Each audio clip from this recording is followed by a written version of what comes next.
I'm in a town I don't know.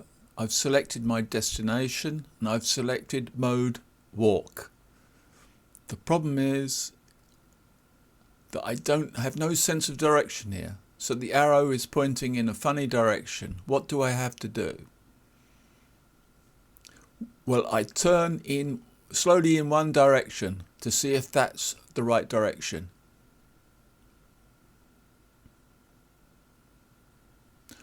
Oh no, the arrow's now pointing away from my walk. I've turned in the wrong direction. So now I just have to turn back.